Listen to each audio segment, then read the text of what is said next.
नमस्कार, मैं एडवोकेट प्रशांत आप सभी का स्वागत करता हूं आपके अपने यूट्यूब चैनल RC LLB में। दोस्तों, आज की वीडियो का टॉपिक बहुत ही महत्वपूर्ण है क्योंकि एक केस में या अधिवक्ता या कह सकते हैं न्यायपालिका में वकालतनामा का उपयोग बहुत ही महत्वपूर्ण होता है।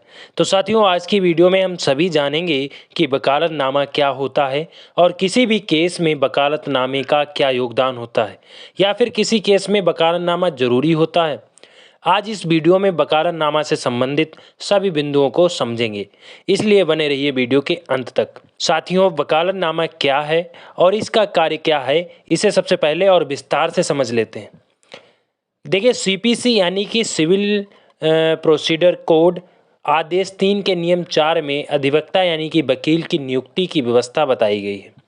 साथियों, किसी मामले के केस में वकालतनामा जो है वह एक एप्लीकेशन के साथ कोर्ट में दाखिल किया जाता है और उस एप्लीकेशन में निवेदन किया जाता है कि इस वकालतनामा को रिकॉर्ड में ले लिया जाए, जिससे कि जिन वकील साहब द्वारा उस मामले में वकालतनामा दाखिल किया गया है वह उस पक्षकार की ओर से रिप्रेजेंटेशन करने के लिए कोर्ट में खड़े हो सकते हैं।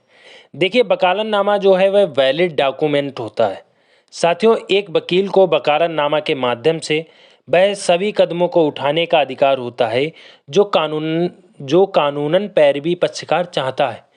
तो इस प्रकार से किसी केस में वकालतनामा के माध्यम से पावर मिल जाती है अधिवक्ता को, इसके लिए अधिकृत किया जाता है।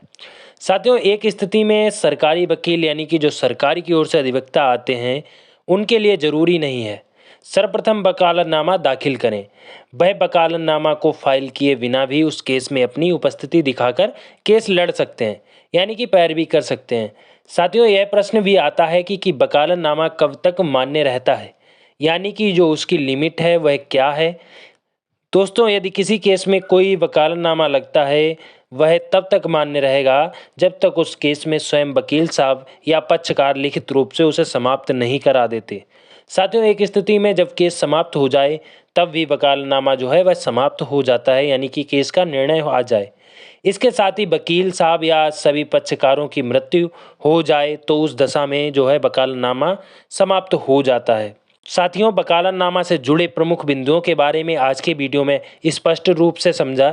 यदि भी आपको वीडियो पसंद आई हो तो वीडियो को लाइक और चैनल को सब्सक्राइब भी कीजिएगा।